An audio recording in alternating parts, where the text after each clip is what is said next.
Olá, seja muito bem-vindo ao Panorama.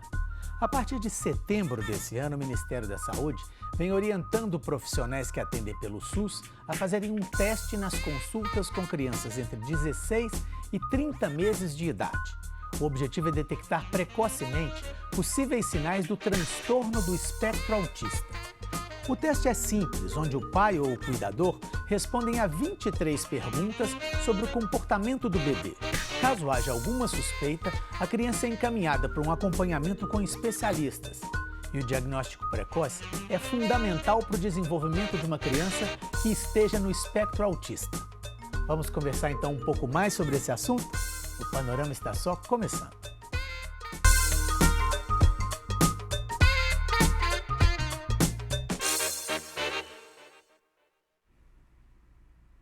Eu recebo aqui no estúdio a psiquiatra Maria Helena Roscoe e a psicóloga Aline Abreu. Muito obrigado, Aline, pela presença. Muito obrigado, Maria Helena, pela presença. Obrigada. Eu queria começar perguntando para você sobre essa iniciativa do Ministério da Saúde, esse teste que vai, já está sendo feito com as crianças, com os bebês nessa idade. Em que isso é importante? O que isso é um avanço em relação ao diagnóstico do autismo? Quem gostaria de começar? Fica. O teste é um teste de triagem. É muito importante a gente ter isso claro. Não é um teste de diagnóstico. Sim. É uma primeira triagem para ver aquelas crianças que precisam de uma atenção diferenciada e, eventualmente, vão ter um diagnóstico de autismo depois. A intervenção precoce é crucial para o desenvolvimento da criança. Tá? Esse suporte diferenciado é crucial. Uma criança, por volta de 18 meses de idade, ela tem uma capacidade de brincar de faz de conta que é o que vai dar suporte à linguagem, a um certo teatrinho que o social pressupõe, coisa que a criança com autismo não aprende de per si, ela não aprende espontaneamente, ela precisa de um estímulo a mais e às vezes consegue aprender isso por outros caminhos diferentes do que a criança típica aprende. Então, essa primeira triagem, o que esse teste vai trazer, basicamente é isso. Essa criança é capaz de brincar de faz de conta? Essa criança entende o faz de conta? É isso que é crucial, porque isso dá sustentação à linguagem. Qualquer palavra que eu falo, ela representa alguma coisa que está ausente, né? Então, trazer uma presença numa ausência e o social pressupõe funções sociais, um teatrinho social que é muito importante. Tá? E, para além disso, essa triagem ela permite um alerta, porque nós todos, no dia a dia, leigos, nós não temos olhos de ver as dificuldades de fato dessa criança, porque muitas vezes vão ser muito sutis. Lá, quando ela é bebê, quando ela é bem pequena. Então, uma criança autista, ela vai ter muita dificuldade de olhar nos olhos, ela vai ter muita dificuldade de atender a comandos, ela vai ter muita dificuldade de atender ao nome. E esses alertas, para quem é leigo, às vezes não fica tão explícito. Né? Quantas e quantas famílias já passaram por um pediatra e o pediatra falou: ah, não, você que está ansiosa, mãe, espera um pouco, seu filho vai falar, que é esse parâmetro da linguagem que às vezes fica em atraso e muitas vezes cai na conta da mãe que está ansiosa. Então, acaba que a triagem é um jeito de operacionalizar essa informação de modo que todo mundo tenha olhos de ver. Isso que é um risco, não necessariamente é um diagnóstico, né? Mas já indica a necessidade de uma atenção a mais e de uma intervenção que não implica em, só dá para diagnosticar, só dá para intervir se tem o diagnóstico? Não. Eu posso começar a intervenção precoce no sentido de gerar mais habilidade, gerar desenvolvimento para essa criança e mais à frente não chegar a fechar um diagnóstico. Né? Eu prefiro pecar por excesso do que por falta em relação a isso. E qual que é a importância desse diagnóstico ser o mais precoce possível? Então, o nosso cérebro ele tem uma neuroplasticidade. É como se fosse uma massinha de modelar que quanto mais novinha tá, mais fluida é, mais fácil é de a gente mexer e criar formas novas. Então, na medida em que eu tenho essa criança bem pequenininha sendo alvo de intervenção, já atendi bebês de 4 meses, de 9 meses de idade, mas eu consigo criar conexões neurais que vão beneficiar a funcionalidade dessa criança e, inclusive, né, uma vida adulta com dignidade, com independência, que é esse o nosso grande objetivo. Maria Helena, você tem filhos que estão no espectro autista e hoje já são adultos. Isso. Eu queria saber como é que foi feito o diagnóstico deles há anos atrás. Como é que era o diagnóstico naquela época e as diferenças para o diagnóstico que é feito hoje? Fez muita diferença, felizmente, né? O que aconteceu? Naquela época, eles tiveram um diagnóstico quase com 4 anos, com 3 anos e bastante. E as escalas, eu já era psiquiatra, já tinha estudado neurodesenvolvimento e tudo, mas as escalas de desenvolvimento que a gente estudava não focavam tanto habilidades sociais, sabe? Focava muito mais o desenvolvimento motor do que propriamente linguagem e habilidades sociais. Além disso, havia um estigma de que a mãe da criança com autismo, que o autismo seria uma patologia do vínculo mãe-bebê, isso aí é melhor a gente nem falar, porque graças a Deus a gente superou, né? Então, foi difícil o diagnóstico, o pediatra não acreditava, teve TO, psicólogo que, não, seus filhos não têm autismo, não, eles me reconhecem. Pessoas profissionais, os mais com nome aqui em Belo Horizonte, que achavam que pelo fato deles reconhecerem ela, por exemplo, que eles não teriam autismo, sabe? Mas eu vejo claramente que à medida que eu fui estudando mais as especificidades do autismo, eles tinham sinais no primeiro ano de vida. Já tinham sinais de que você talvez não tivesse percebido. Que eu não reconheci como tais. Então, por exemplo, com 1 ano de idade, a imitação, né? Tá fazendo 1 aninho. Eles não aprenderam isso. A curiosidade por outras crianças. Eles não tinham isso tão espontâneo, tão natural. Eles faziam vínculo, que era o que se acreditava na época que autista não faria. Eles tinham um vínculo. E isso aí eu via claramente, assim, por exemplo, quando trocavam uma babá na época, ou eles se afastavam, eles sentiam isso. Então, eu via que eles tinham um vínculo. Então, isso, mesmo eu tive dificuldade de aceitar o diagnóstico, porque vínculo eu tinha clareza que eles faziam, entendeu? Não é que eles não faziam vínculo, mas eles tinham dificuldade de entrar nesse faz de conta do social e da linguagem. Claramente, com certeza. Bom, tá? Entendi. Bom, antes da gente continuar a nossa conversa, eu só queria mostrar um pouquinho para o nosso espectador que está menos familiarizado com esse assunto, algumas informações sobre o transtorno do espectro autista. Vamos ver, olha só. O transtorno do espectro autista, também conhecido como TEA, afeta principalmente a comunicação, a interação social e o comportamento. O diagnóstico é essencialmente clínico, baseado em observações e relatos familiares. O censo de 2022 identificou 2.400.000 pessoas com autismo no Brasil, o que representa 1,2% da população. A incidência maior é em homens que em mulheres. Hoje o transtorno é classificado em 3 níveis, de acordo com o Manual Diagnóstico e Estatístico de Transtornos Mentais. O nível 1 de suporte é considerado o mais leve. A criança apresenta dificuldades em situações sociais e na linguagem e alguns comportamentos repetitivos e restritivos, entre outras características. No nível 2 de suporte, a criança com TEA tem um menor grau de independência, mais dificuldade em interações sociais e podem não fazer contato visual ou não expressar emoções. Já o nível 3 de suporte apresenta sintomas severos, com graves dificuldades na comunicação e comportamentos ainda mais restritivos.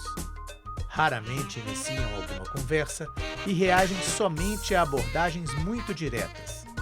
Costumam precisar de apoio especializado ao longo de toda a vida. Aline, como é que é feito esse acompanhamento? Depois do diagnóstico, ele é acompanhado por profissionais de diversas áreas, né? E quais são os resultados esperados após esse acompanhamento? Então, nós temos vários tipos de intervenção, né, que são benéficas para as crianças autistas, que são terapia ocupacional, psicologia, fonoaudiologia, fisioterapia. E aí, muitas vezes, é o médico quem auxilia a família a se guiar pelas prioridades, porque muitas vezes não é possível fazer todas as intervenções ao mesmo tempo.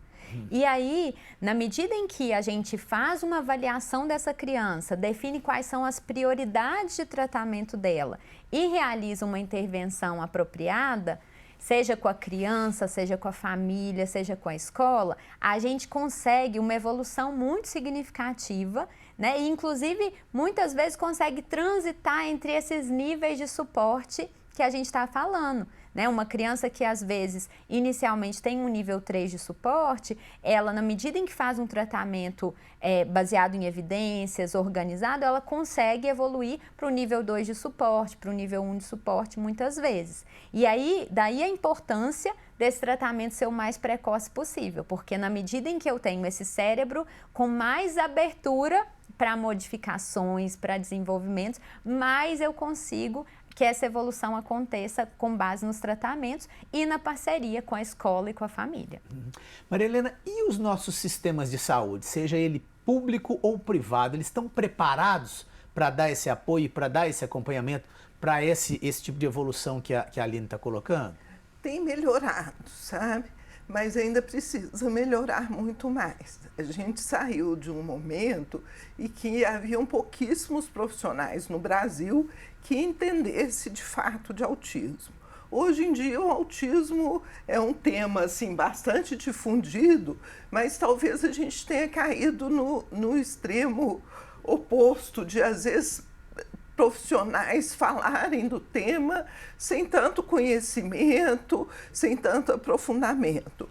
E eu acredito que a gente tem sim condições de oferecer especificidade, de ser específico no que aquela criança, naquele contexto, naquele momento histórico dela, precisa, de uma forma inclusiva, que a pessoa participando da sociedade. Então, eu acho que esse é o grande desafio, como ser o mais específico possível, intervir da forma mais específica que aquela pessoa precisa, aquele sujeito, né? Isso é fundamental no ser humano. Todo ser humano quer ser sujeito de si de alguma forma, e se a gente não reconhece isso, o risco é muito alto, né? A criança com autismo precisa de treinamentos, com certeza, precisa de aprendizado, com certeza, mas ela precisa que as especificidades dela, que o estilo dela, às vezes até o hiperfoco, que a gente use ele como meio de tratamento. Quer dizer, o interesse dele é uma ferramenta no tratamento, né? Então, a gente tem condições de evoluir para um patamar onde a gente possa oferecer isso de forma inclusiva nos mais diversos ambientes. Mas a gente ainda tem um caminho longo pela frente, né? Melhorou muito em relação a 30 anos atrás, mas ainda temos muito que avançar. Aline, uma questão que foi colocada quando a gente estava produzindo esse programa é em relação quando a criança passa para a adolescência. Quando ela é criança, os pais, a escola tem uma atenção maior, mas quando a criança vira um adolescente, ele tem que dar conta, entre aspas, das coisas sozinho.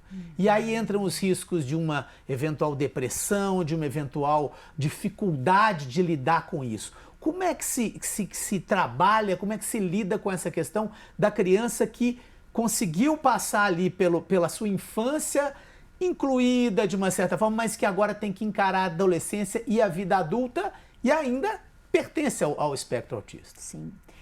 O ponto é, nós temos que fazer uma construção desde o início da vida desse sujeito. E aí entra muito no que a Maria Helena está dizendo. Na medida em que eu olho para as especificidades dessa pessoa e vejo o que motiva ela, o quão autor, inclusive, da sua vida ele consegue ser, que tanto que eu dou espaço para que essa pessoa seja ativa na vida dela. Mas eu crio, aos poucos, uma criança, um adolescente, um adulto responsável e ativo no mundo.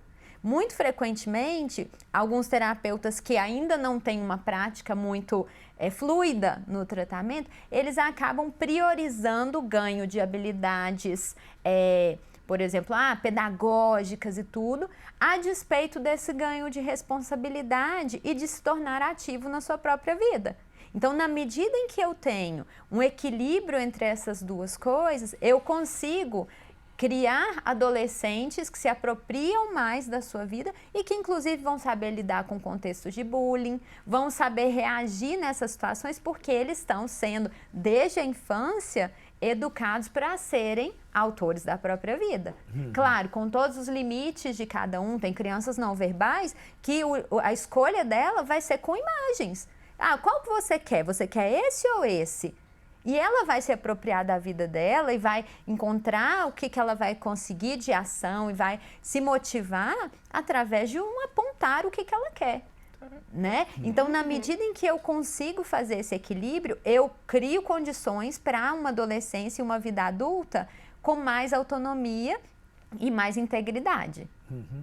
Maria Helena, como lidar com essas comorbidades que aparecem na criança que tem o autismo? Como essa questão, às vezes, da hiperatividade, da questão, eventualmente, de uma depressão ou de um excesso de ansiedade? Isso também é tratável? Isso também tem que ser, com certeza. Não tem tratamento, vamos dizer assim, medicamentoso para o autismo em si. O autismo em si é uma característica que a pessoa vai levar ao longo de toda a vida dela. O que a gente pode fazer com as terapias é melhorar o funcionamento, o protagonismo dessa pessoa e as comorbidades são muito frequentes. De epilepsia, transtorno bipolar, ansiedade, depressão, é muito frequente haver comorbidades e a gente tem que estar atento a elas para poder intervir de forma adequada.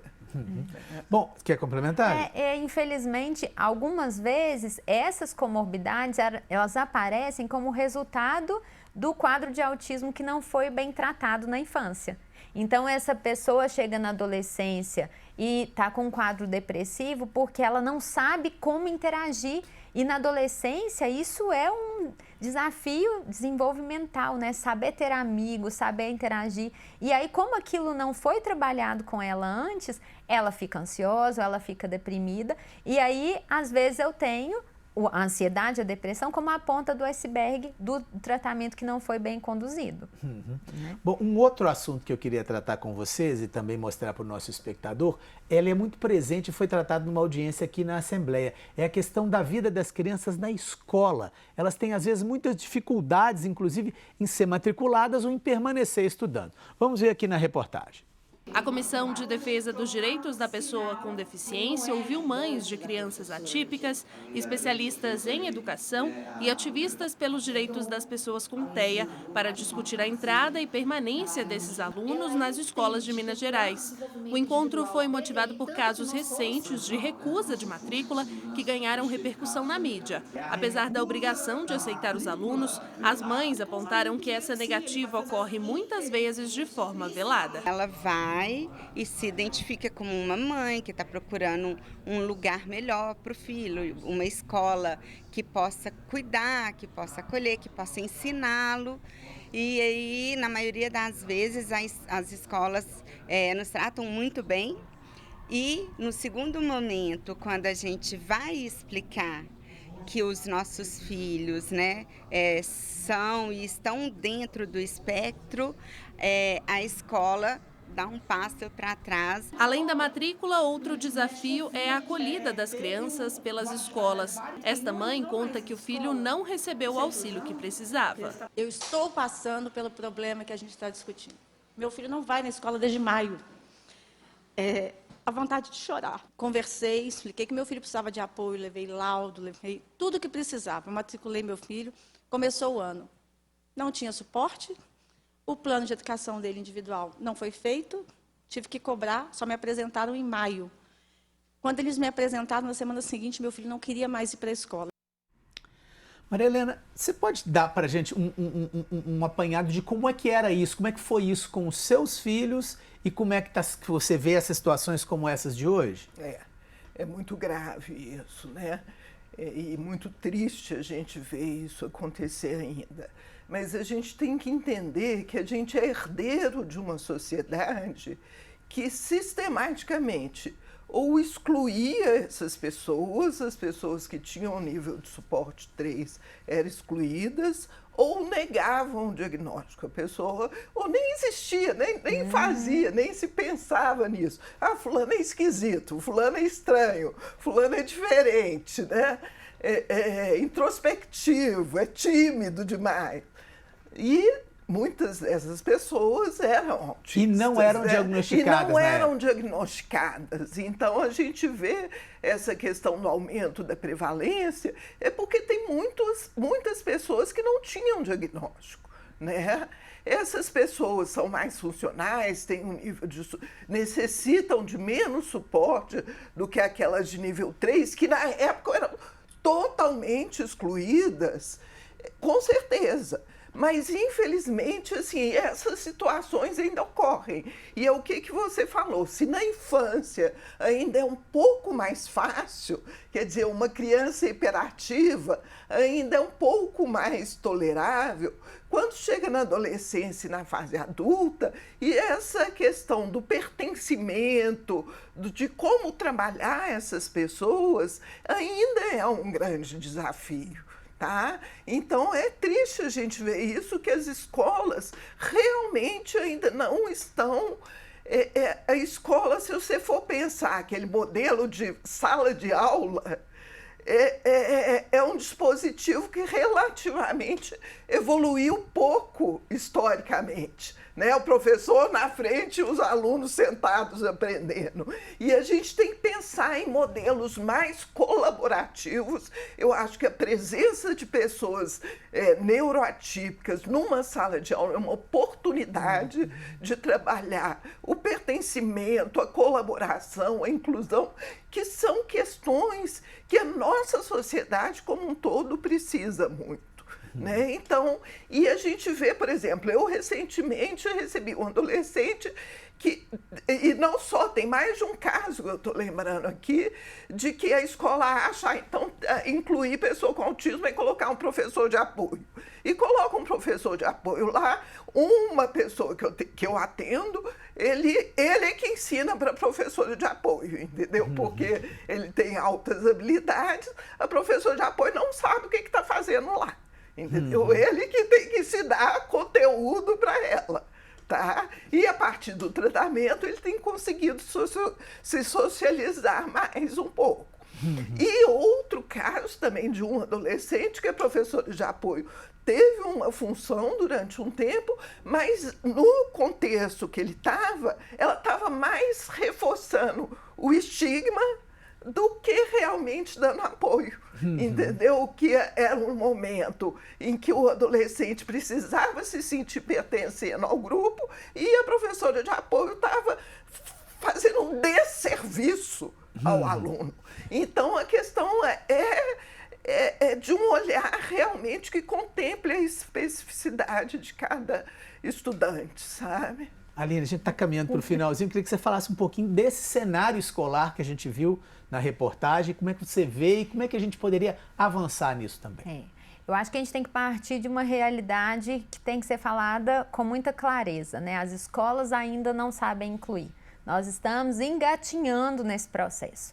Até mesmo essa questão de ter um professor de apoio, um auxiliar, na grande maioria das escolas a gente tem muita dificuldade de ter essa pessoa, quanto mais que essa pessoa seja capacitada para, de fato, fazer o que precisa ser feito para auxiliar no desenvolvimento. Então, esse processo de capacitação de professores, de auxiliares, ele é a base para que a gente consiga gerar de fato inclusão e que essa inclusão seja benéfica tanto para a criança neurodiversa, né? Não necessariamente autista, mas todas as crianças que têm alguma neurodiversidade, e também para as crianças neurotípicas, que vão ter esse exemplo, né, de como se faz um mundo mais inclusivo, né? Infelizmente, a realidade hoje é que essa criança neurodiversa, ela fica o menino no fundo da sala com a professora de apoio do lado, meio que barrando a interação. Não deixando que haja interação. Exato. E por quê? Porque ela é ruim, é errada? Não, porque ela não sabe o que fazer. A professora auxiliar vão ter que aprender sobre cada diagnóstico e saber agir com base em cada diagnóstico? Não, não é isso.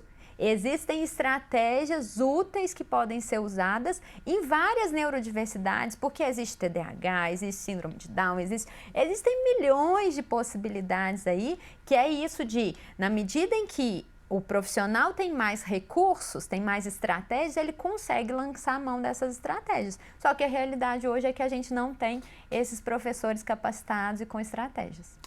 Aline, muitíssimo obrigado pela entrevista. Maria Helena, muitíssimo obrigado também por estar aqui conosco. O Panorama de hoje termina aqui. Se você quiser rever essa nossa conversa, basta ir ao portal da Assembleia ou ao YouTube. E os principais trechos vão estar no nosso podcast. Muito obrigado pela sua audiência e até o nosso próximo programa.